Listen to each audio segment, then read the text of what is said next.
sabar nglakoni ilmu ki ya luwih perlu sabar, aja-aja iki ya luwih perlu sabar nek begitu.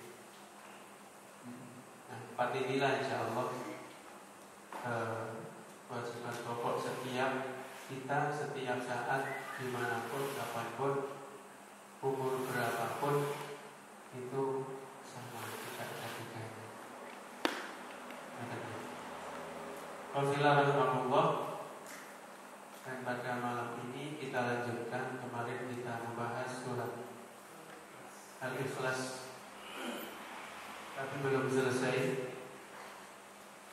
Ingat saya sampai kepada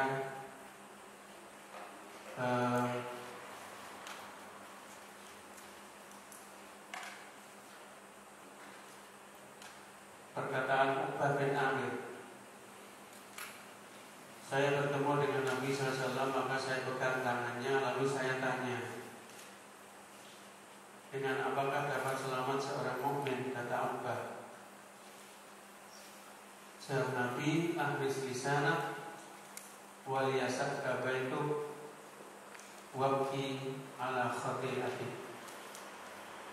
Jagalah lidahmu, hendaklah kamu nyaman berada di rumah, dan menangislah karena mengingat dosa. Jadi itu insya Allah yang membuat seorang mukmin itu bisa selamat. Satu, menjaga lidah. Dan ini sangat penting di antara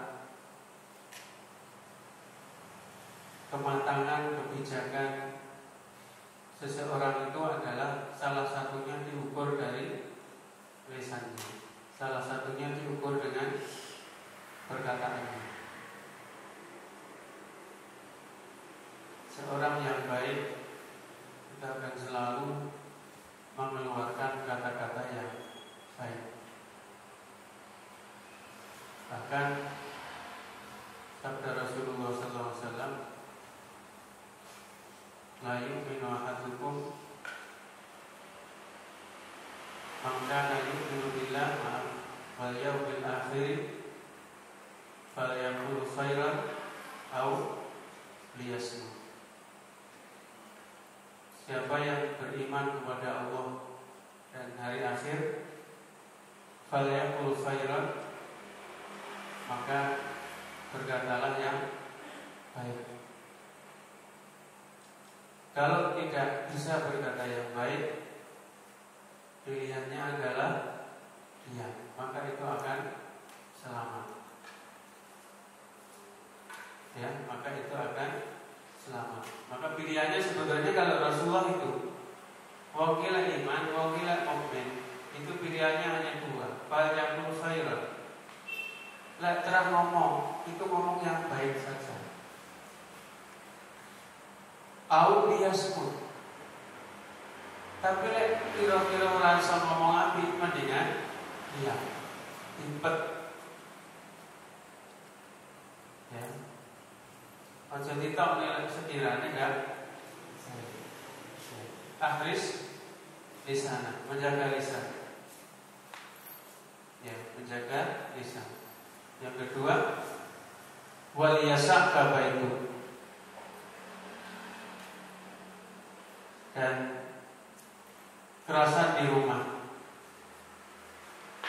maksudnya rumahnya adalah rumah yang menenteramkan, sehingga penghuninya itu nyaman di rumah.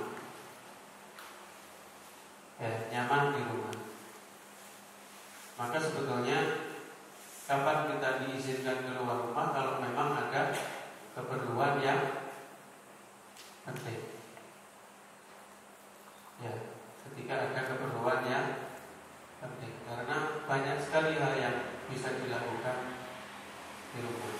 Apakah itu komunikasi dengan istri, apakah itu membantu pekerjaan di rumah, apakah itu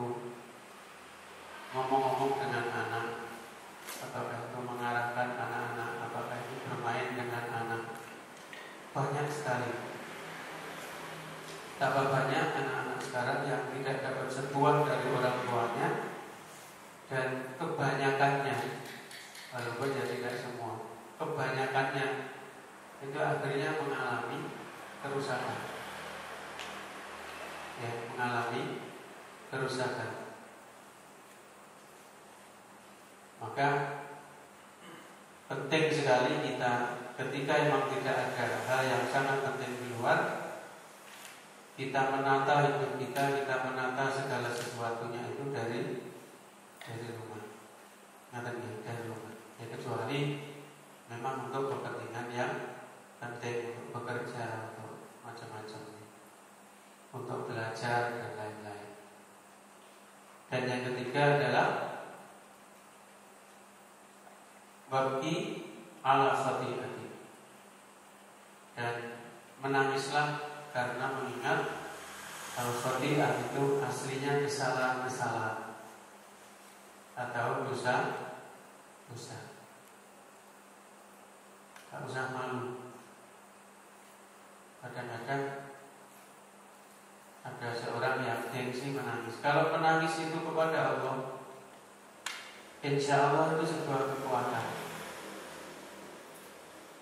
Makanya Profesor Dr. Mutawalli Asy'arawi, seorang guru besar di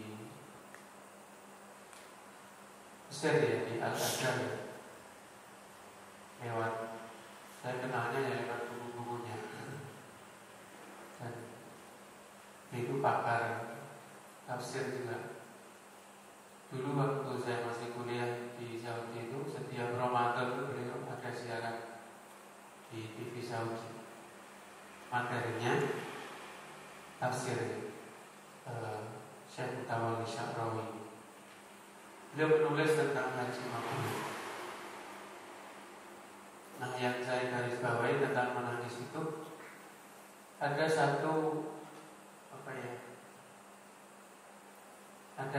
kenyataan yang di dalam haji, di dalam umrah itu biasanya kalau orang itu pertama datang ke Mekah, kemudian melihat Ka'bah dan berdoa di sekitar Ka'bah, apalagi di depan Ka'bah, itu rata-rata menangis. Itu pertama. Dan kedua ya karena wongnya. Begitu. Karena memang pertama dan kedua dan seterusnya itu ya berbeda. Terutama yang pertama itu hampir, itu bisa dikatakan rata-rata itu mereka yang mungkin di rumah nggak pernah menangis pun di sana itu menangis. Itu paling tidak kalau saya dari pengalaman membimbing jamaah selama ini, kalau kita sudah doa di depan Ka'bah, yaitu tidak ada yang tidak menangis. Ya. Syekh Mutawalli Asy'arawi itu mengungkapkan apa makna menangis di situ. Sebetulnya makna menangis di situ itu justru sebuah kekuatan. Ketika dosa-dosa itu berguguran bersamaan dengan tetesan air matanya, itu sebetulnya hal-hal yang selama ini membuat sesak dadanya, sesak kehidupannya, sesak pikirannya, itu akan plong. Itu akan plong. Insya Allah kalau menangisnya itu kepada Allah bersamaan dengan tetesan air mata itu akan berguguran pula, akan berjatuhan pula, akan hilang pula dari situ. Pertama kesombongannya, ya, kesombongan kepada Allah, kesombongan kepada sesama manusia, dan seterusnya. Kesombongannya, kemudian insya Allah dosa-dosanya. Maka saya pernah baca, Assalamualaikum, ada hadis Nabi SAW, ada dua pasang mata yang insya Allah besok itu tidak akan disentuh oleh api neraka. Ainani la tamassuhuma an-nar. Itu pertama ainun bakat min khasyatillah. Pertama, mata yang menangis min khasyatillah karena takut dari dosa-dosa yang diperbuat akan azab dari Allah. Mata yang takut dosa, mata yang bertobat kepada Allah, mengingat dosanya, mengingat kesalahannya, dan sampai meneteskan air mata, maka mata yang demikian itu akan dilindungi oleh Allah. Bapak milik ratenanan ya, orang iso nangis, kecuali pun ya pemain sinetron itu.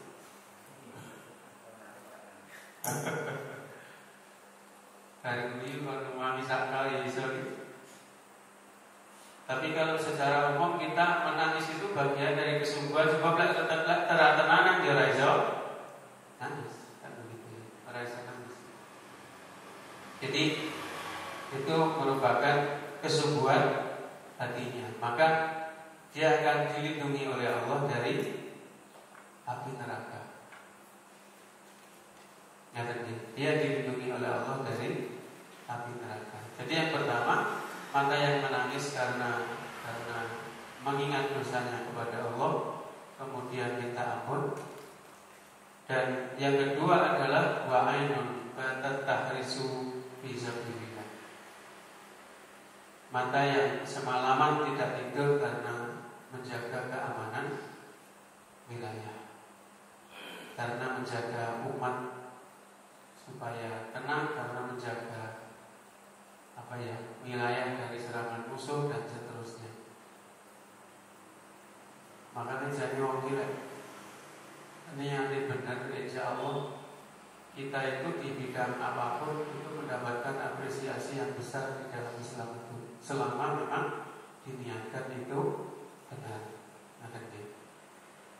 Dalam hadis yang lain, ketika seseorang itu menangis dan meneteskan air mata, maka akan berguguranlah dosa-dosanya, akan berjatuhanlah dosa-dosanya, sebagaimana daun yang kering jatuh dari pohon.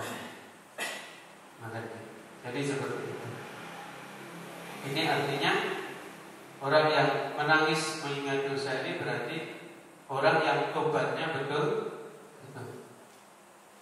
Ya. Dan wa fil rahimahullah, semua orang itu punya dosa, semua orang itu punya masa lalu. Yang membedakan orang itu benar dan tidak kan belum tobat utawa orang. Sebab kullu bani Adam khata'un. Setiap anak Adam, setiap manusia itu punya salah. Siapapun. Ya termasuk kita semua. Si ngomong ya tunggal ya. Setiap kita itu punya salah. Jadi jenengan juga gak benar kalau kemudian mengira lek ngomong ini itu serati salah. Itu enggak, kita itu sama saja. Wong ki lek salah lumrah. Tapi wong salah sing apik. Wong salah ki ana sing apik. Wa khairul khata'in. Wong ki lek salah, wong salah ki sing apik. Niku at-tawwabun, wong sing gelem tobat. Wong sing gelem njaluk ampun. Nanti wong salah sing megene kuwi siji ra gelem njaluk ngapura, kek ora gelem tobat. Lho kan salahnya sing utuh terus sampai dia meninggal kan masih utuh, ora gelem tobat, tidak mau minta ampun. Jadi ya setiap kita punya salah, dan untuk itu ya kita selalu minta ampun kepada Allah. Kalau kepada sesama ya kita minta maaf. Dan minta maaf itu sebetulnya kita telah menggugurkan gengsi, kita telah menggugurkan takabur, kita telah membuang sombong dan seterusnya. Iya kan? Ketika kita mau mengakui, itu berarti kita telah membuang penyakit-penyakit yang ada di dalam hati. Jadi itu pesan Rasulullah SAW, 3 hal itu. Kemudian di lain hari bertemu lagi.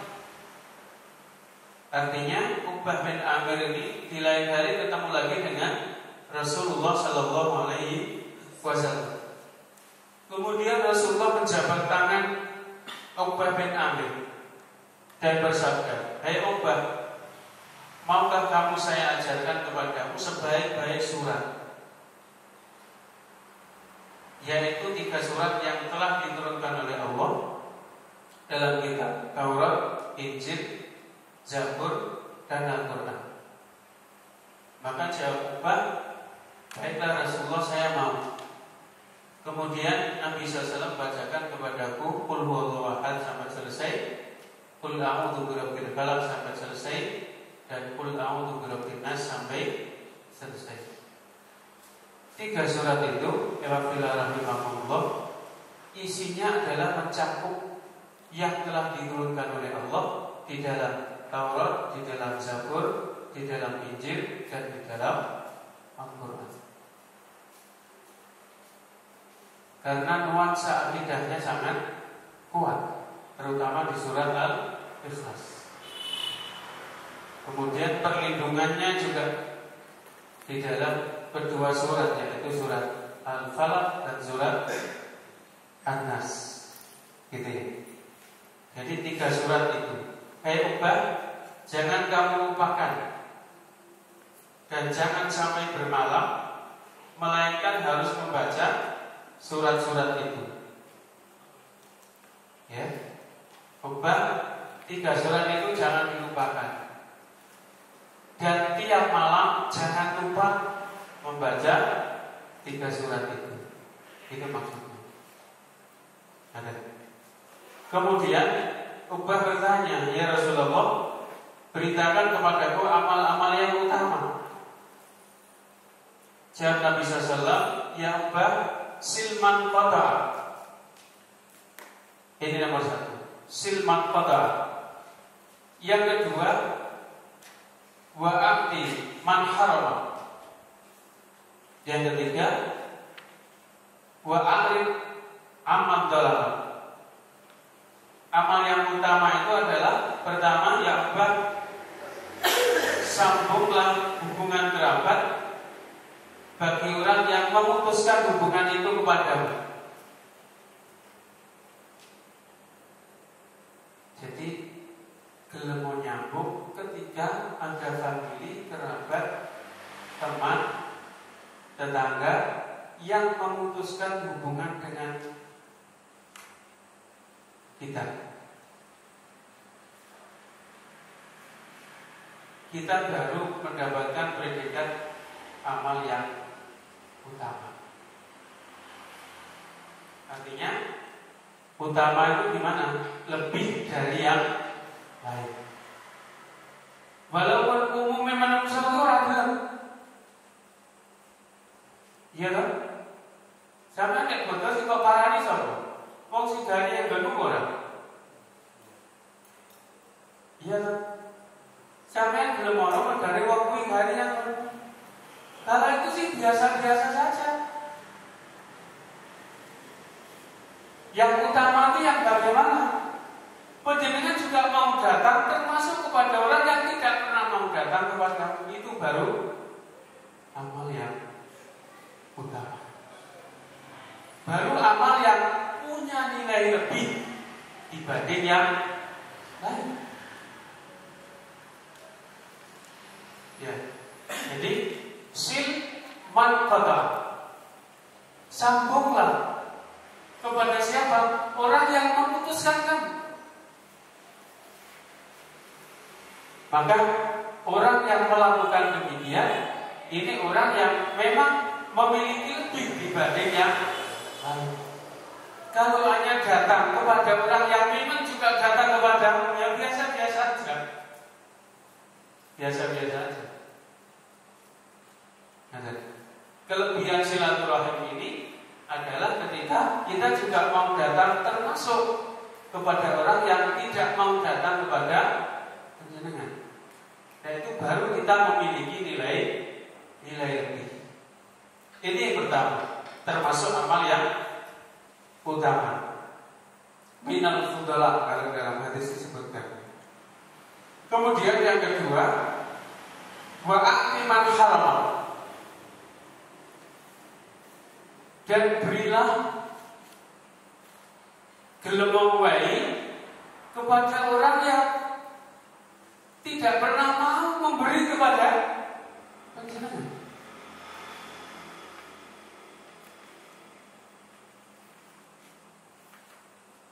Gelem nyumbang para wong sing ora tau nyumbang panjenengan. Itu baru utama. Itu baru sebuah keutamaan. Itu baru sebuah kelebihan. Itu baru sebuah keistimewaan. Ater-ater kalau tanggane sing memang gawe ngeteri sampean itu ya biasa-biasa aja. Tapi lek nek wong sak umure ora tau ngeteri sampean kok teri lah itu baru istimewa.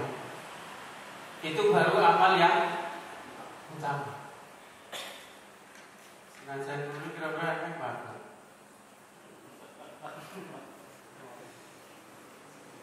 Kadang-kadang gue ini dilesin apa? Pikir atau gue ini dicoret. Kalau mau amal kita itu istimewa, yaitu wa'aktiman, maka dan Rasulullah memberikan contoh itu. Bukan hanya sekedar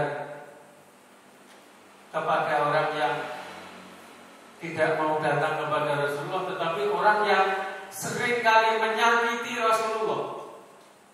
Bayangkan, orang yang ketika dia sehat itu pekerjaannya menyakiti Rasulullah, tapi ketika sakit Rasulullah ngindari. Itu kalau kita iman tidak kepada Nabi itu bisa ketrap di rumah. Lek dari wong loro gak wong limayah marasi yang dari sampean itu biasa-biasa aja. Tapi lek nalika dari waras dari nglarani sampean pas loro kowe gelem ngendami itu baru keutamaan. Itu baru keistimewaan. Ya, baru keistimewaan. Jadi ini mengenai amal-amal yang istimewa, mengenai amal-amal yang utama. Yang ketiga apa? Wa a'rid amal dzalama. Dan maafkanlah orang-orang yang menganiaya kamu.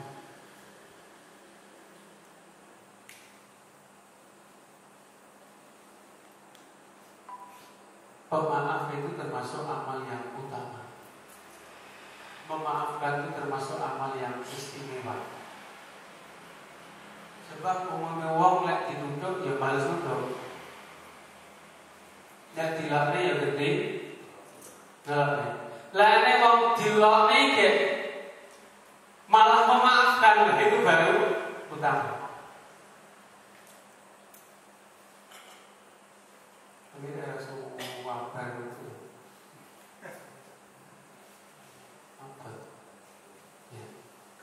Makanya begini lek dirasani wong di ala-ala wong di dolimi wong yo yes dongakne muga-muga kuwi iso nilai bisa-bisane dhewe kan. Ingat dalam sebuah hadis Rasulullah telah menyampaikan man muflis kata Rasulullah. Para sahabat ditanya, "Hei para sahabat, tahukah siapa orang yang bangkrut itu? Siapa orang yang pailit itu?" Dijawab oleh para sahabat, Rasulullah, setahu saya orang yang bangkrut itu orang yang habis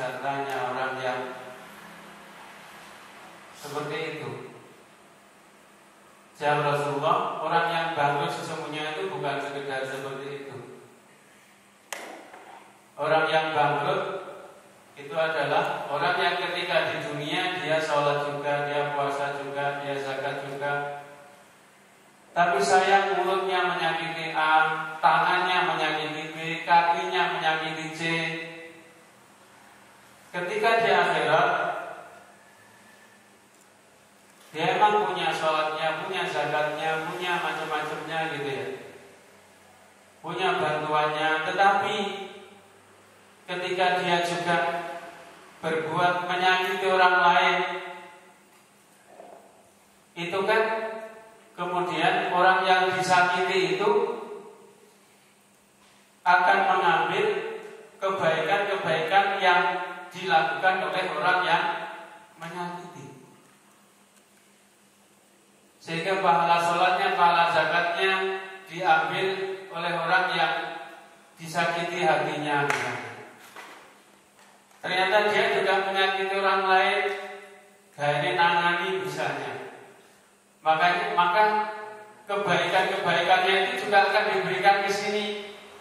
Dia ternyata juga nedami tanggane liyane naik, kebaikan-kebaikan yang tersisa akan dipindah ke sini. Ketika kebaikannya itu sudah habis, maka dia akan mengambil dosa-dosa orang yang dizalimi itu dan pindah ke dia. Itulah hakikatnya orang yang bangkrut. Nah, yang beruntung itu orang yang mau memaafkan. Maka subhanallah, Rasulullah bila berdilau, bila berdihan, jangan. Tapi semua itu dimaafkan oleh Rasulullah. Dan hidup ini akan indah di sekeliling kita orang-orang yang pemaaf. Ya. Kalau kita dimarahin ramai nak urip kita, apa ya? Semuanya akan membalas sehingga dendam terus hidupnya. Ya. Dendam itu sebenarnya kan tidak membuat hidup kita nyaman. Maka itu memaafkan itu bagian dari amal yang utama. Karena ketika orang lain berbuat yang tidak baik kepada kita dan kita balas dengan perbuatan yang sangat baik, maka itu keuntungan bagi kita, dan itulah makanya kenapa Rasulullah menyebutnya sebagai amal-amal yang utama. Nah, itu amal-amal yang utama. Berikutnya wafillah, biasa Nabi SAW ini dari Aisyah radhiyallahu anha, jika akan tidur tiap malam di tempat tidurnya, beliau mengangkat kedua tapak tangannya dan meniupnya dengan sedikit ludah dan membaca qul huwallahu ahad, qul a'udzu birabbil falaq, qul a'udzu birabbin nas, lalu mengusapkan keduanya ke semua anggota badannya, dimulai dari kepala turun ke muka dan seterusnya. Itu dilakukan hingga 3 kali. Jadi kebiasaan Nabi itu ketika akan tidur itu mengangkat kedua tangan dan dibuka begini, kemudian membaca qul huwallahu ahad, qul a'udzu birabbil falaq, qul a'udzu birabbin nas masing-masing 3 kali. Kemudian ditiupkan, kemudian diusapkan mulai dari atas sampai ya semampunya kita mengusapkan. Dan ini bagian dari ruqyah sebetulnya. Ruqyah itu apa? Bagian dari ruqyah ini jampi-jampi utawa apa biasanya? Suwuk.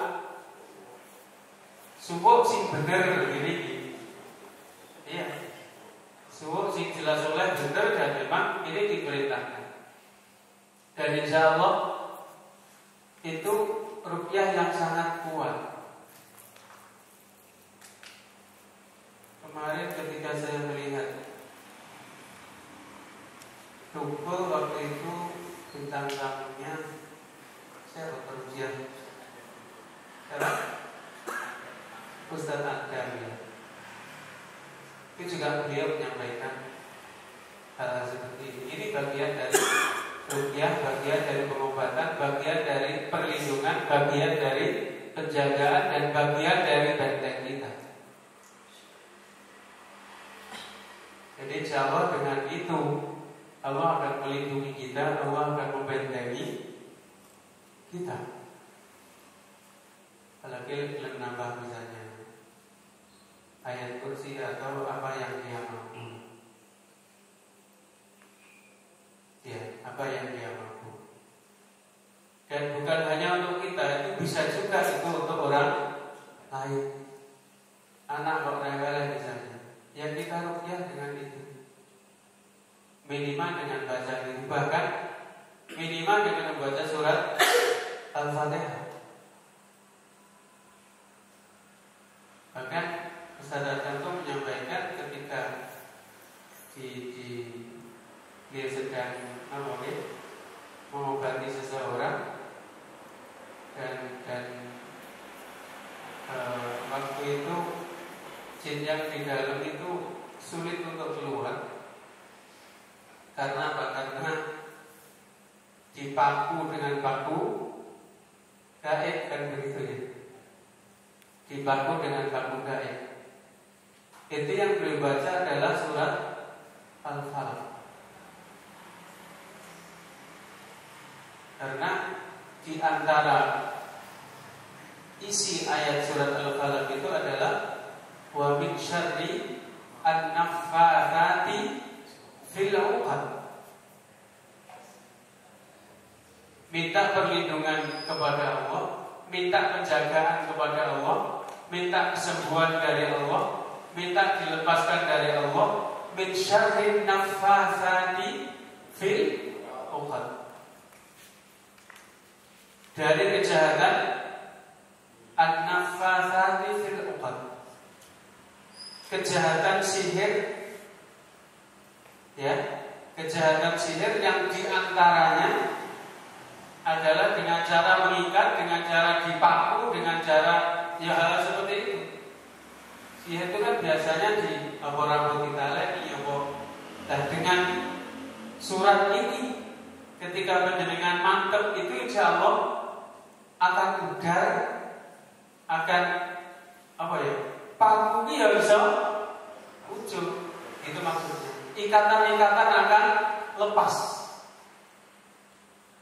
Sudah tidak mempan lagi, itu maksudnya.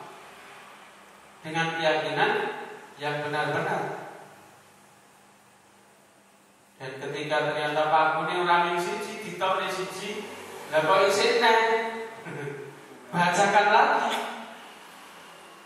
sampai paku-paku gaib itu semuanya hilang. Ya, semuanya hilang. Jadi wafilah ini penting sekali. Mungkin istri menjadikan dia memerlukan itu, anak panjenengan atau tetangga panjenengan atau siapapun.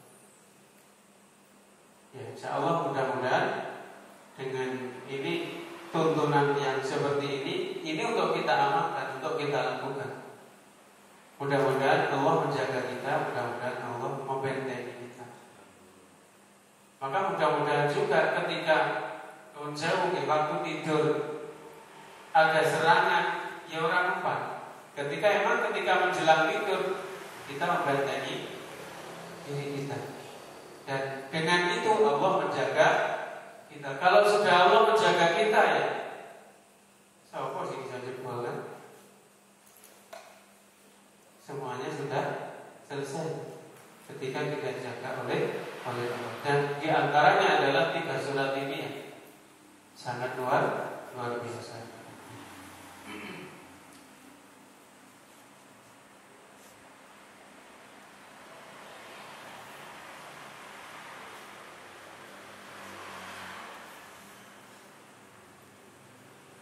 Anas radhiyallahu berkata, malaikat Jibril turun kepada Nabi SAW dan memberitahu bahwa Muawiyah bin Muawiyah al-Laitsi mati di Madinah, meninggal di Madinah.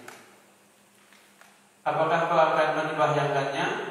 Jawab Nabi SAW, ya. Maka Jibril mengumpulkan sayapnya di bumi, maka tiada pohon dan bangunan melainkan merendah sehingga dapat terlihat jenazah Muawiyah. Lalu Rasulullah SAW bertakbir kafir dan di dalamnya ada 2 barisan malaikat, tiap barisan 70.000. Maka Rasul bertanya, ya Jibril, dengan apakah yang mencapai tingkat kedudukan yang sedemikian tinggi itu di sisi Allah?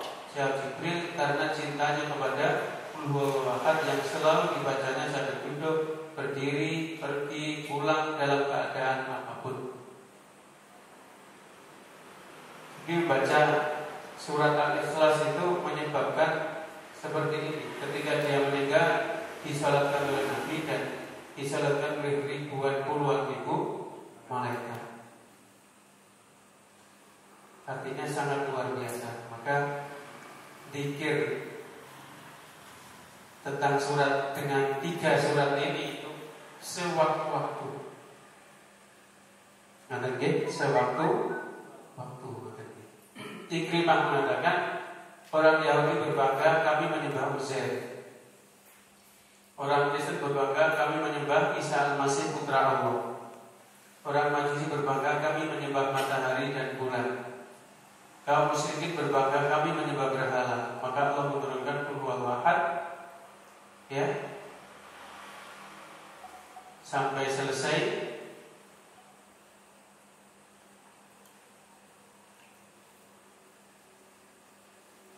Sebagai apa? Sebagai hal yang sangat berharga bagi kaum muslimin, sebagaimana atau melebihi mereka-mereka yang berbangga yang saya sebutkan tadi, baik orang Yahudi, orang Kristen, orang Majusi maupun orang Musyrikin. Ya.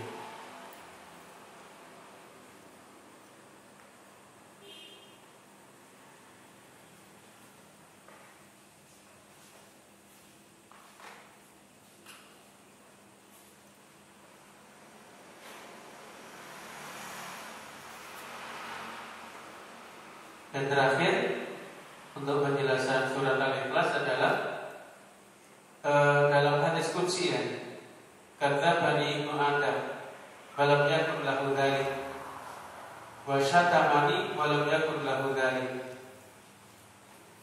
fa amma takdzibuhu iyaya fa qawluhu la yu'adani kama bada'ani walaysa awalul khalqi bi ahwana alayya min i'adatihi. Kemarin itu salah ya. Di sini min i'adatihi, yang benar min i'adatihi. Wa amma syarquhu iyaya fa qawluhu ittakhadallahu walada wa ana al-hadusus samad lam yalid wa lam yulad wa lam yakul lahu kufuwan. Manusia itu mendustakan aku, padahal itu bukan haknya, dan memaki aku, kata Allah, padahal itu bukan haknya. Adapun pendustaannya terhadap aku, kata Allah, ialah bahwa kata manusia, Allah tidak dapat mengembalikan kejadian manusia sebagaimana semula, padahal nyata bahwa ciptaan pertama itu tidak lebih ringan daripada mengembalikan kembali dari hal yang sudah ada. Jadi disampaikan oleh Allah bahwa manusia itu mendustakan Allah. Dustanya kepada Allah bagaimana? Ketika orang-orang mengatakan bahwa Allah itu tidak mungkin mengembalikan manusia di akhirat nanti sebagaimana di dunia sekarang ini. Mana mungkin orang di kuburan sudah jadi, debu sudah jadi, tanah sudah campur jadi satu. Masa yang seperti itu akan dikembalikan lagi? Nah, ini yang oleh Allah dikatakan manusia itu mendustakan Allah. Padahal kata Allah, mengembalikan manusia itu jauh lebih mudah daripada membuatnya pertama kali. Wong gawe iso dadi nyenung kaya panjenengan. Dalem panjenengan ora arek-arek baleni kan jauh lebih mudah. Jauh lebih mudah. Lalu awake dhewe sing ora iso gawe mesin mobil dan dandani ke baleni ya kan. Kuwi sing gawe ora iso. Itu saja mengembalikan bisa mudah. Nah ini Allah memang yang membuat lawannya. Yang berbalik ini yang kecil loh. Tapi manusia itu mendustakan. Makanya kemarin saya sampaikan cerita orang kafir di hadapan Nabi. Ketika Rasulullah menjelaskan bahwa manusia itu, karena di dalam surat Al-Qiyamah kan manusia itu akan dikembalikan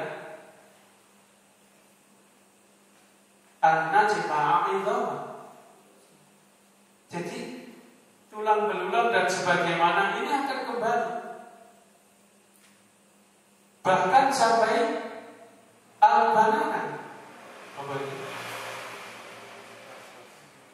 Bukan terus. Yang menyebabkan manusia berbeda satu sama lain saat dunia itu sidik jari.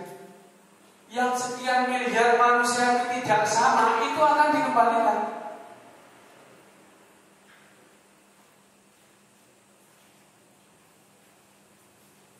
Akan dikembalikan. Karena ini yang membuat Allah. Dan yang berbalik ini yang kecil. Ya, kecil sekali. Jadi itu. Kemudian yang kedua, wasyatamani. Dan manusia itu juga memaki Allah. Dan padahal dia tidak berhak untuk itu. Ya, tidak berhak untuk itu. Apa makian manusia kepada Allah itu? Makian manusia terhadap Allah itu bahwa menganggap Allah itu punya anak.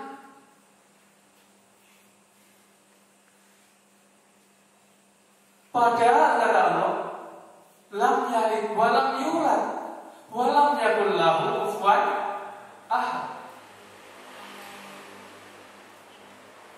Tidak beranak, tidak diberanakan, tidak memiliki bapak, mbah dan seterusnya, tidak memiliki anak, cucu dan seterusnya.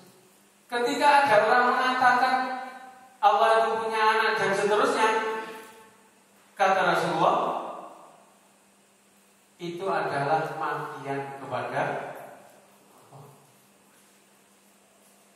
Itu adalah makian kepada Allah.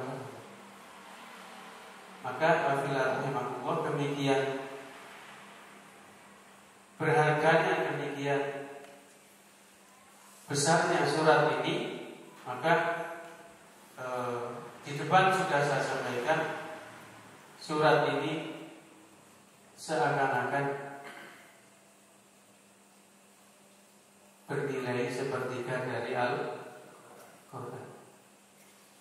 Karena memang ketauhidannya, karena memang akidahnya begitu kuat, ya, begitu kuat, dan itu hal yang sangat penting di dalam Islam. Nah, wafilah, inilah pokok-pokok makna dan isi daripada surat Al-Ikhlas. Yang suratnya sebenarnya pendek, tetapi makna, kandungan dan isinya itu sangat luar biasa. Karena betul-betul penegasan akan ketauhidan kepada Allah Subhanahu wa Ta'ala. Itu surat Al-Ikhlas yang merupakan sambungan dari penjelasan pada kesempatan seminggu yang lalu. Insya Allah kita lanjutkan masuk kepada surat Al-Lahab.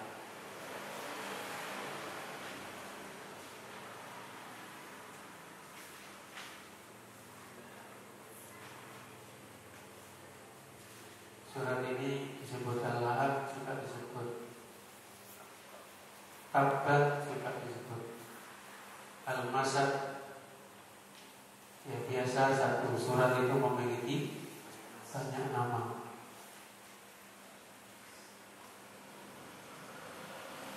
Surat ini diturunkan sebelum hijrah dan termasuk di awal-awal Islam.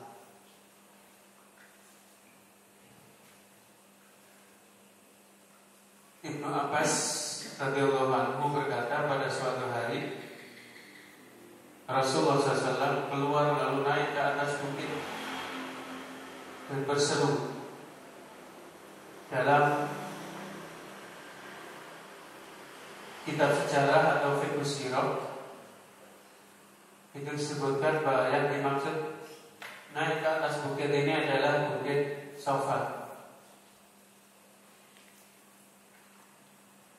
Bukit Safa. Dan berseru, ya Sobaha. Ya Sobaha itu panggilan kepada orang-orang atau masyarakat sekitar pada saat itu supaya mereka berkumpul, ya, supaya mereka berkumpul. Jadi ceritanya, ketika Rasulullah SAW menerima wahyu pertama kali di mana? Di Gua Hira, di Jabal Nur. Itu kemudian Rasulullah SAW mulai melakukan dakwahnya. Yang diajak adalah orang-orang dekatnya, kenalan-kenalan baiknya, keluarganya, intinya masih orang-orang yang di sekitar Rasulullah. Dan itu dilakukan secara pribadi-pribadi dan sembunyi-sembunyi. Artinya belum disampaikan secara umum. Ya, belum disampaikan secara umum. Ajak-ajak esek ya. Rasulullah menemui satu orang, kemudian ngobrol, kemudian diajak, diberikan penjelasan. Pertama kali adalah istrinya, kemudian Abu Bakar, kemudian beberapa sahabat Nabi yang lain. Itu ketika di awal-awal. Kemudian ketika dakwah itu sudah mulai agak banyak di sekitar Nabi, turun perintah Allah, fastaqim bima tu'mar wa a'rid 'anil musyrikin. Fastaq, sampaikan ya Rasulullah, bima tu'mar, apa yang diperintahkan kepada kalian oleh Allah. Wa a'rid 'anil musyrikin, dan berpalinglah dari orang-orang musyrik. Wes saiki ngomong wae apa ini? Kira-kira belum. Dengan turunnya wahyu itu,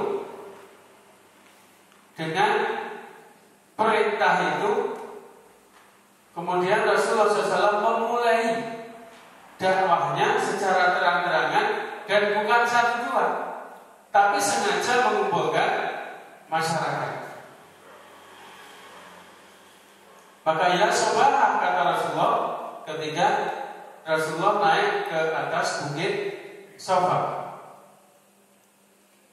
Karena waktu itu baru pertama kali menyampaikan ke umum. Di saat itu kepercayaan orang-orang Mekah kepada Rasulullah itu luar biasa. Luar biasa. Maka begitu Rasulullah memanggil dan orang-orang mendengar bahwa itu suara Muhammad, datang semua. Karena Rasulullah memang sejak sebelum diangkat menjadi Rasul, mereka adalah orang kepercayaan Mekah yang digelari dengan Al-Amin oleh orang-orang Mekah. Dan pemersatu Mekah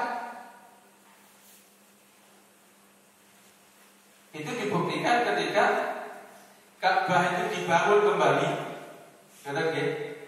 kemudian Hajar Aswad itu diletakkan di suatu tempat. Ketika siapa nanti yang mengembalikan Hajar Aswad itu ke tempatnya, itu orang-orang suku-suku di Mekah itu berebut.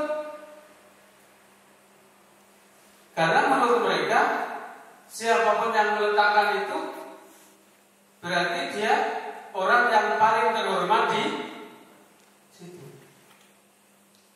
Mereka berebut,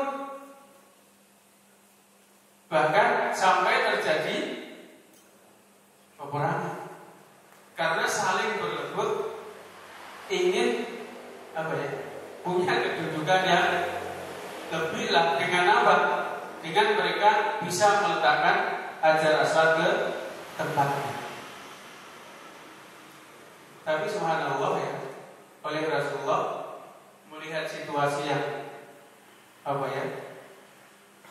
seperti itu, kemudian mereka semuanya didamaikan. Akhirnya Rasulullah mengambil kain, kemudian Hajar Aswad ini diletakkan di kain itu, dan seluruh kepala-kepala suku diajak bersama-sama mengembalikan kembali ke tempatnya. Maka seluruh suku mendapat kehormatan yang sama. Akhirnya tidak terjadi apa-apa. Pemersatu. Dan mereka setuju semua ketika itu memang diajak oleh Rasulullah. Belum tentu kalau yang mengajak yang lain itu mau. Artinya apa? Kedudukan Rasulullah di sana itu sejak sebelum jadi nabi itu sudah luar biasa. Ya, sudah luar biasa. Maka ketika Rasulullah memanggil, hai orang-orang Quraisy, berkumpullah di sini, katakan seperti itu. Maka mereka datang semua. Setelah mereka datang semua, semuanya siap mendengarkan apa yang disampaikan oleh Rasulullah SAW. Kemudian Rasulullah mulai menyampaikan. Apa kata-kata Rasulullah? Ya ayuhan nas, wahai orang Quraisy, ya wahai manusia semuanya, orang-orang Mekah, kira-kira begitu kalau dalam bahasa bebasnya. Kalau saya katakan sekarang ini ada musuh yang akan menyerang kalian dari balik bukit ini, apakah kalian percaya? Mereka semuanya menjawab percaya. Alasannya majarrotal kalim. Saya percaya, kami semua percaya Muhammad. Karena apa? Kamu sama sekali tidak pernah berbohong.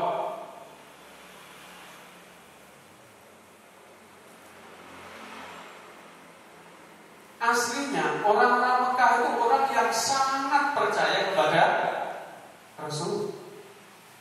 Karena memang Rasulullah tidak pernah bohong. Ya, tidak pernah bohong.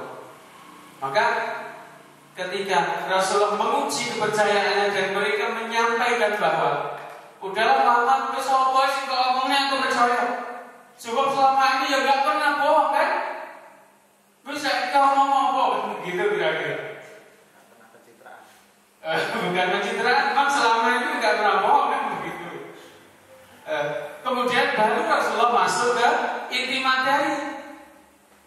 Ya udah kalau begitu, saya di sini mengingatkan akan datangnya Islam, akan datangnya agama Allah ini. Kemudian disampaikan pokok-pokok agama Islam oleh Rasulullah SAW. Dengan ini insya Allah kehidupan kalian akan selamat. Tetapi kalau kalian masih hidup dalam kekafiran, masih hidup dalam kesyirikan, maka kalian akan celaka nantinya. Disinilah kemudian mulai rame. Padahal mau janji ini percaya, apa sih kamu ini percaya? Sebabnya pancen orang tahu, mesti selama ini gak pernah kan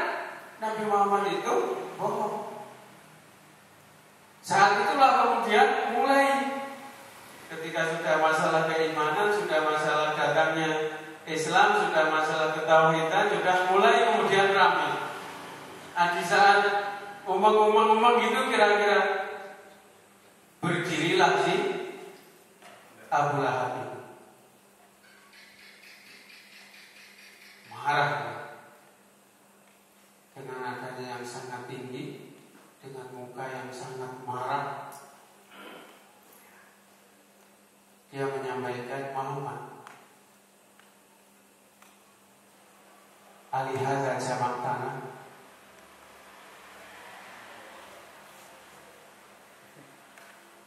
apa sampai yang kumpul ini mengarah ramai kaya ini, kira-kira begitu. Apa bapak undang kaya ini ada ke omomi barang kaya ini, tabanlah kaya Muhammad. Ya. Celaka kamu Muhammad, kurang ajar kamu Muhammad. Apa ya? Oh, visual paling elek.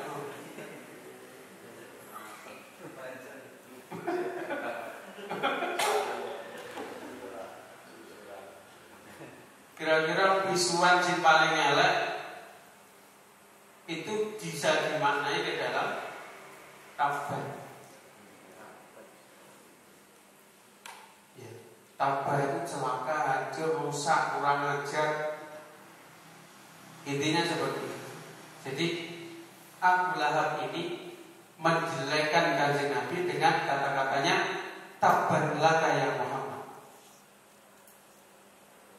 Hancur kowe Muhammad, kurang ajar kowe Muhammad, ciloko kowe Muhammad.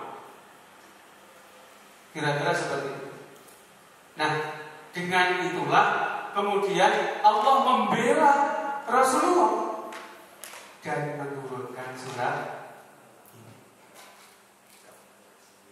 Menurunkan surat ini. Jadi ceritanya menekui asbabun nuzulnya. Sebab turunnya ayat ini adalah peristiwa itu ketika Abu Lahab mengatakan tabanlah kaya Muhammad. Maka dijawab oleh Allah, tabat yada Abi Lahab. Kan begitu. Kira-kira Allah membela. Ya, jadi tabannya bukan kepada Muhammad, tapi tabat yada Abi Lahab. Yang akan binasa, si kurang ajar, yang akan hancur adalah Abu Lahab dan seterusnya. Ya, jadi ini adalah surat yang diturunkan sebelum hijrah dan bahkan memang ini di awal-awal Islam dan di awal ketika Rasulullah itu diperintahkan oleh Allah menyampaikan Islam ini secara terang-terangan. Yang tadinya itu disampaikan belum terang-terangan, masih pribadi-pribadi, satu-satu dan pihak-pihak begitu. Mulai ada perlawanan, mulai ada ya ini dan peristiwa ini, ya peristiwa ini. Ini adalah jawaban Allah, ya, terhadap umpatan dari Abu Lahab kepada Rasulullah Sallallahu Alaihi Wasallam. Nah, ceritanya dia dan apa isinya nanti akan kita sampaikan yang akan datang. Lebih hendak beliau saja menurut sekarang kita dulu. Kita mulai dulu menurut.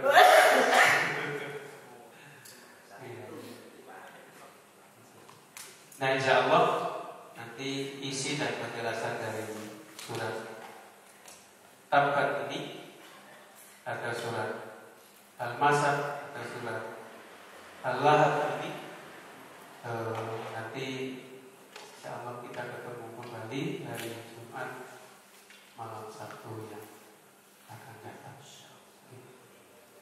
Alhamdulillah, mungkin sampai di sini ada yang menyampaikan sesuatu.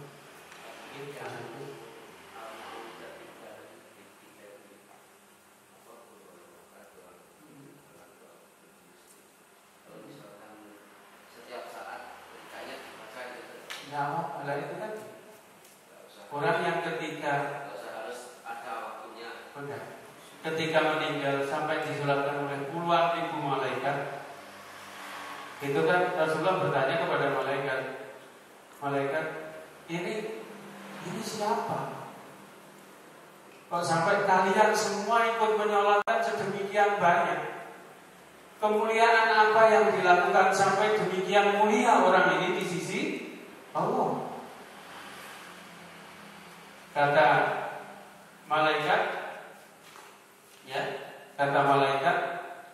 di mana?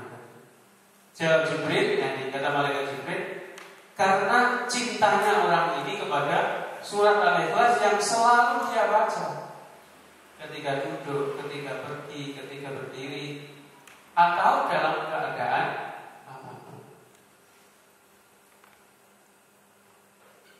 Ya, karena cintanya dan banyaknya membaca surat ini, dan tentu yang berkewawona ya karena fahamnya dan mantepnya akidah ketauhidannya kepada Allah. Ini yang paling pokok. Itu yang menyebabkan mendapatkan kedudukan yang sedemikian mulia, sedemikian besar, sehingga ketika meninggal ini disalatkan, Jibril memberitahu kepada Nabi, kemudian menyebabkan Allah memudahkan Rasulullah ikut menyolatkan, tidak usah datang. Karena apa? Pada saat itu pohon direndahkan, katakan begitu ya kalau bahasanya, bangunan direndahkan sehingga Rasulullah langsung bisa melihat mayatnya. Itu sebetulnya adalah bantuan dari Allah. Jadi Allah bisa langsung melihat mayatnya, kemudian menyolatkan, dan di belakangnya diikuti oleh puluhan ribu malaikat yang ikut juga menyolatkan. Salah satu penyebabnya adalah itu, begitu cintanya dan tentunya begitu mancetnya dan ketauhidannya kepada Allah, dan itu dipraktekkan dalam kehidupan sehari-hari. Lagi masuk itu yang dibaca bersama-sama di waktu-waktu tertentu. Kalau misalnya di lingkungan kita ada yang misalnya orang meninggal, ada sebagian yang sering dibaca itu. Tapi di tempat lain seperti di Mekah itu, kalau setelah menyolatkan orang meninggal waktu haji, juga nggak pernah dibacakan hal yang seperti itu. Kenapa? Dibaca secara bersama-sama. Termasuk yang sebagian di Indonesia masih ada. Maksudnya apakah itu tidak ada jalannya kalau dibaca bersama-sama di waktu-waktu tertentu seperti nggak apa-apa, sebagaimana dia bisa kapan saja, berarti ya bebas. Mau di suatu keperluan juga silakan. Masuk bersama-sama. Iya.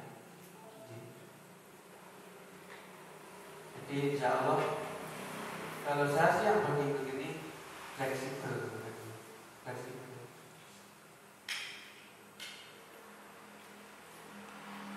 Ada lagi?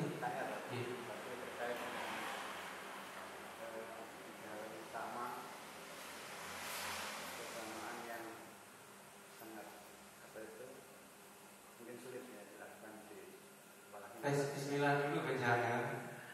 Tidak, maksud saya begini, terkait dengan memaafkan orang yang jangan muslim. Kalau mungkin seakidah itu mungkin biasanya agak lebih mudah. Kalau teman-teman pengajian itu, saya dengan Pak Lambang bisa mungkin langsung minta maaf. Terang-terang.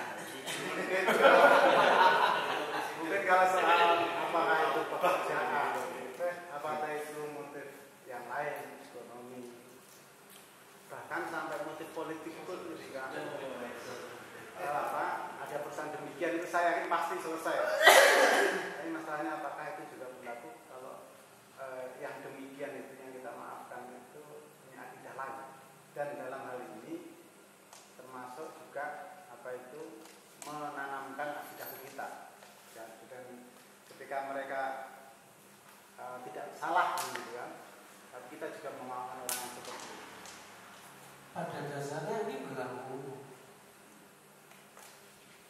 tidak hanya yang sama-sama ngaji, bahkan juga bukan hanya yang orang Islam.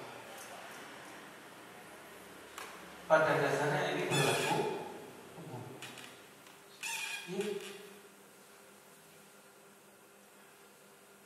Dan Rasulullah kan juga memaafkan orang yang mau membunuh ketika perjalanan hijrah. Itu kan tidak dibunuh oleh Rasulullah, tapi dimaafkan. Siapa itu? Suraqah ya? Si nguiter Kanjeng Nabi. Mereka tawarannya kan salah satu sekian triliun dulu kira-kira. 100 unta itu juga banyak. Katakan kalau unta kecil 20 juta kali 100 itu kilo ya. Saya bisa masih matematikanya ini.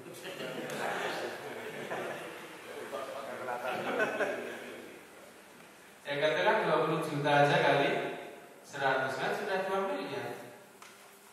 Kalau yang unta agak besar Selawi 20 juta kan lumayan, bisa 3 miliar. Makanya ketika Suraqah tahu Nabi keluar dari Gua Sur, kemudian konangan di perjalanan kejar. Wah, ini 3 miliar sudah di sini, bayangkan. Ini nggak boleh lepas. Gitu. Tapi ketika dekat, kemudian si kudanya itu terjatuh. Dan Rasulullah terus jalan aja.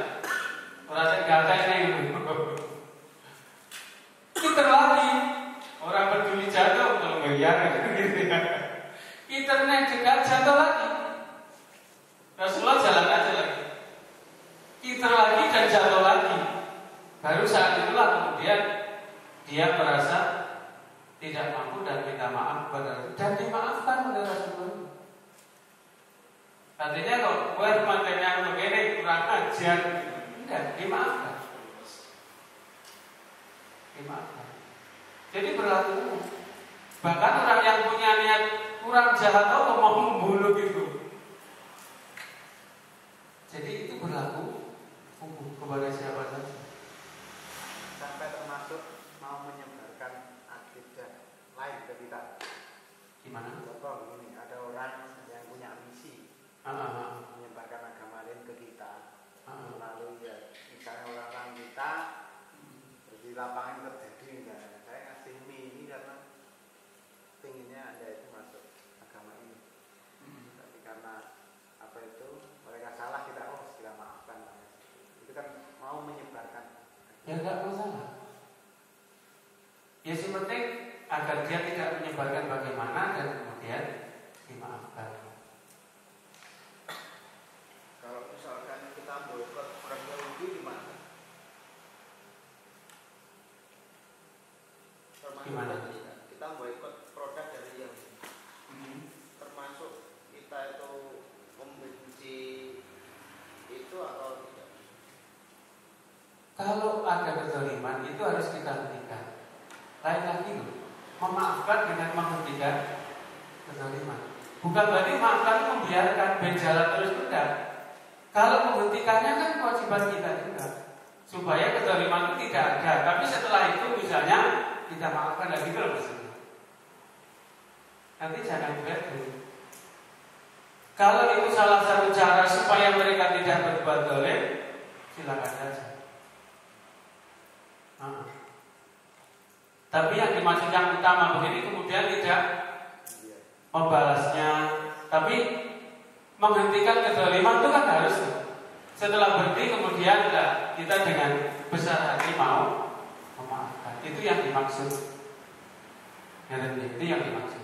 Bukan maafkan terus kezaliman yang sekolah atau bantai kok bukan. Bukan seperti itu. Jadi gitu. Nah mungkin salah satunya bisa jadi dengan senjata, bisa jadi dengan seperti itu tadi. Itu kan salah satu bagaimana supaya mereka tidak melakukan kezaliman. Nah nanti misalnya kemudian mereka berhenti, di situ posisi kita yang memaafkan itu yang utama, kan seperti itu. Yang maafkan itu yang utama. Nah Ada lagi? Untuk kawan ini.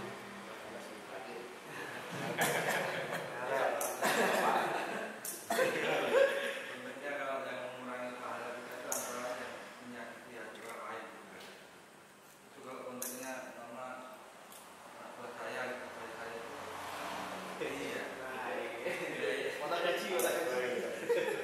Diomongin itu garis angin. Jadi kadang-kadang foto amin. Kayaknya kemudian jadi sering kita marahin lah. Jadi dandannya angin buat emosi aja, kemudian kita cat. Catat di mana? Kita cat. Iya. Itu iya termasuk menyakiti atau gimana? Nah, itu menyakiti itu kan sesuatu yang tidak ada sebabnya, tidak ada namanya. Kalau memecat bisa itu lain lagi. Aku iya bisa pecat barang. Bukan berarti bukan karena saya menyakiti mereka. Katakan kalau bisa, misalnya kan kita kan punya aturan, kita punya tatanan. Konsekuensinya yang tidak taat ini hukumannya ini. Yang menjalankan kesalahan sekian hukumannya ini. Sampai sekian hukumannya dipecat. Ya saya melaksanakan aturan itu. Menyakiti itu tanpa sebab atau tanpa sesuatu hal kita kemudian membuat hatinya sakit. Itu. Kalau kita melaksanakan tatanan aturan, ya memang kewajiban kita. Itu kan bisa sakit dan bisa tidak. Kalau orang yang ditolong oleh Allah itu bisa jadi bersyukur. Karena hukuman itu bisa jadi membuat orang sadar. Dan itu bisa menjadi baik. Iya. Wong ditolong sama pondok karena salah itu pun belum tentu nantinya jelek. Kita nggak boleh loh. Saya ketika mengeluarkan anak itu tidak punya gambaran kayak bocah ini belum tentu. Bisa jadi gara-gara itu dia menjadi baik dan lebih sukses di mana. Jadi mungkin karena kita melaksanakan itu mungkin karena justru sayang kita. Bukan harus menyakiti dan tidak mesti sakit. Orang yang sadar ketika mungkin dengan marah, mungkin mah iya terang, ini kurang ajar, aku terang yang baru, misalnya Pak Lambang misalnya belum tentu sakit.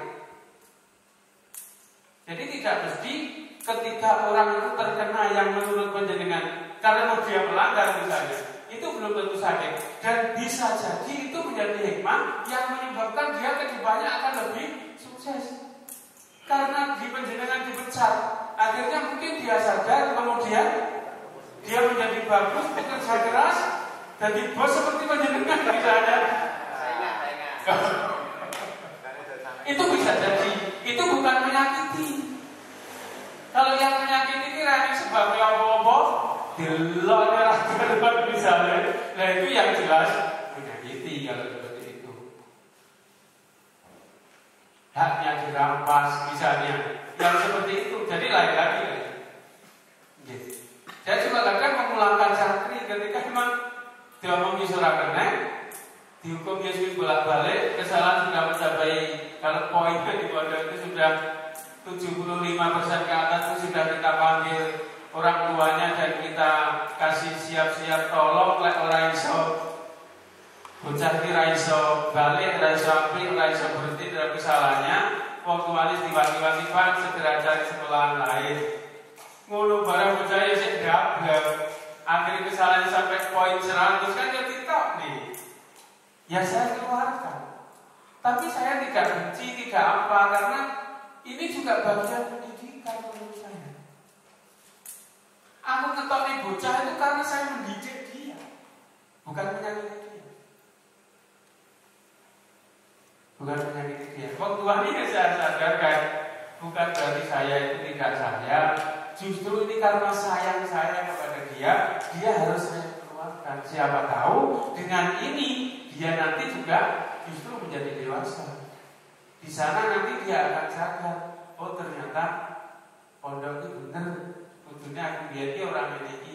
Lah wis aku tak ora ngono, akhirnya sukses kan alhamdulillah. Nek ning pondok sing aku dapet ngono ae.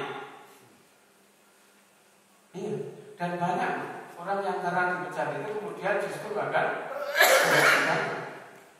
termasuk ketika kita menaikkan anak yang memang seharusnya tidak naik, itu belum tentu menyakiti. Karena beberapa anak yang memang iki rawaya ngagene lagi nggawe, itu begitu balani dia kemudian semangatnya luar biasa dan menjadi bagus. Itu bukan menyakiti, ini harus dipisahkan. Nah kecuali kerjanya api barang terus berkunci dengan orang sengaja kok sowan ini tidak dipecat misalnya, padahal nanti orang itu butuh pekerjaan misalnya, itu jelas menyakiti. Tapi kalau memang profesional karena memang pelanggarannya, karena memang tidak disiplinya, karena memang dan sebagainya, perusahaan dan sebagainya, ya itu makanya seperti itu. Maka yang seperti itu bukan menyakiti. Insyaallah begitu, alhamdulillah. Lebih lanjutnya kalau ada pertanyaan yang lain.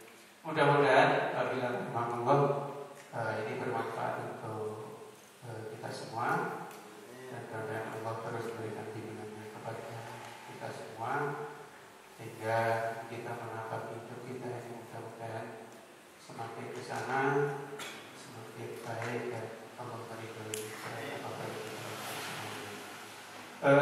segala kekurangan saya mohon maaf yang sebesar-besarnya. Mari kita akhiri bersama dengan doa kafaratul majelis.